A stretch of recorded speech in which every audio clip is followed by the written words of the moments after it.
Hey Pete, what you doing? Just doing a little gardening, Nick. But I also want to talk about some wines. Cellar series time.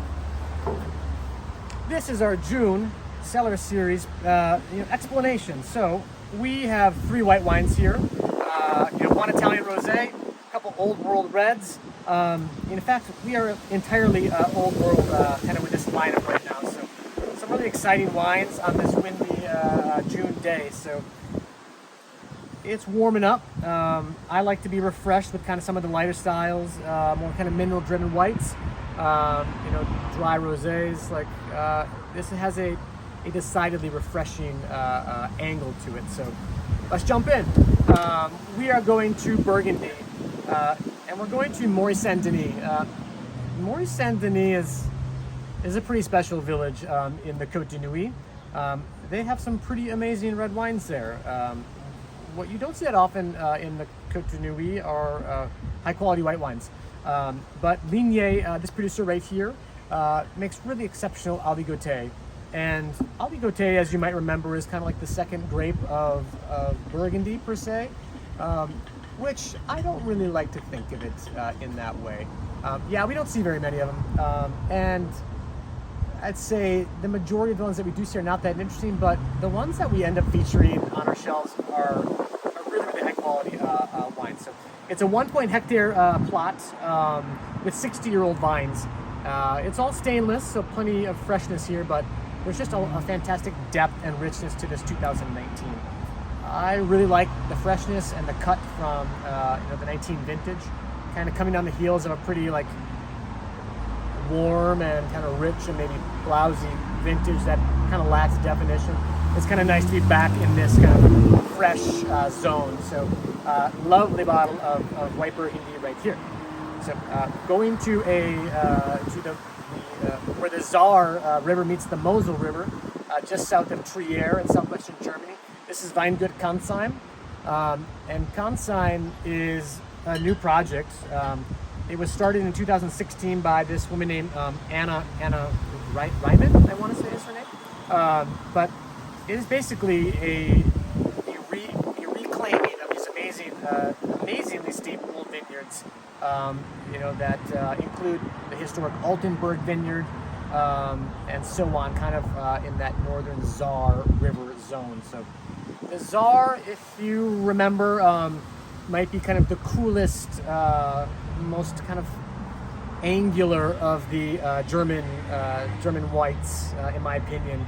Very cool, very precise, very granitic and slate-driven soils.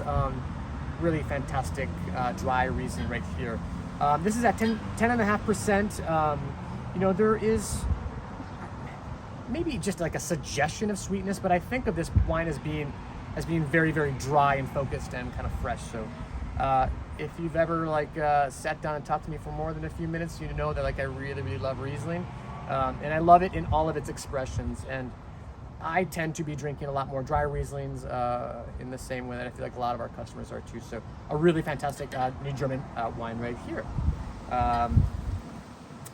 We are looking at Alvarinho, and Alvarinho is Albarino, like across the river from Spain. So we are in northern Portugal. This is very, very high quality Vinho Verde. Rigueiro is the name of the producer right here, Quinta do Rigueiro, and they make awesome Alvarinho. So the wine is about 50% skin contact, but it's not orange, it's not cloudy, it's not a kind of funky, fun, natural wine thing.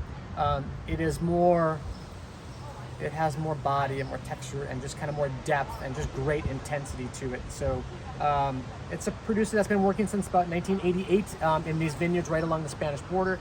A really, really special white wine from Portugal. I think we're starting to see some really fantastic new wines from Portugal, which is super exciting. We are going to Tuscany, and we are kind of near the Tuscan coast. This is the La Spinetta Rosé, or Rosato, and having come, having just returned home from, a little over a week in Tuscany visiting certain producers, I am so awesomely energized by the wines of Tuscany. this is a wine that we've worked with, many, for a few vintages now, but it's just so refreshing. I absolutely love the package and the color of this wine. We see a lot of Italian rosés are quite dark. The Chiarentos can be dark, but this has that more kind of Provençal setup, soft red fruit. It's made by Giorgio Rovetti, who is a very stylish, kind of polished winemaker from Barbaresco. Makes kind of expensive, but very high quality Nebbiolo and Barbera from up north. But this is his project that's very close to Pisa, like Pisa, along the Tuscan coast. So this is Sangiovese Rosé from La Spinetta. Estine.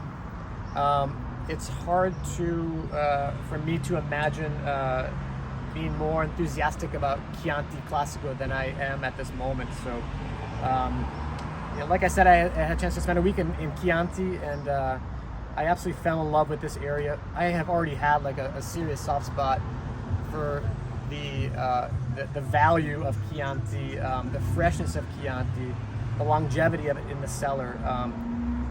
I just think it's a special wine. So, and this one in particular is very special. So, Estine is kind of the project from Angela Fronti, who has been getting a lot of like really amazing like critical press, like a lot of really important critics that I value and trust. And so, having the chance to see the estate vineyards in Radda in Chianti. It was really, really special. Actually, a quick shout out to my boy Isaiah Sullivan, who visited Estine as well. So, two members of our staff visited this producer in the last month, which is kind of fun to say, So, if you like Pinot Noir, if you like fresh, expressive wines that are built on medium bodies, like you can't go wrong with a wine like this. So, amazing one, 2019 vintage, very special vintage as well. So, finishing up with Domaine La Florenne.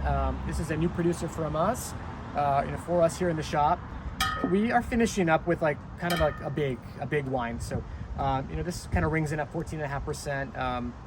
And I had another like light style red in here, but I realized like we need to have like some concentration in June. It's not July or August where we're like sweating our underwear off. We still need some kind of concentration in our wine. So, this is a winery that focuses on all biodynamic farming, the same with several of these producers, but all biodynamic farming here. 90% Syrah, 10% Grenache.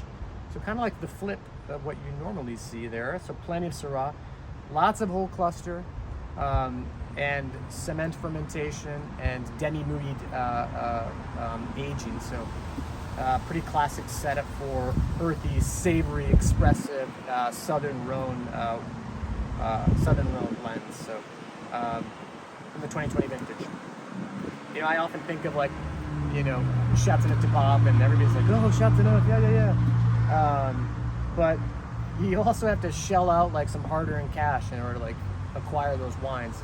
And I think that if you look like 10 miles to the north, like you start to see like some amazing producers like this that really like give you a lot for your money. So that's it. This is June. Let's kick off the summer right.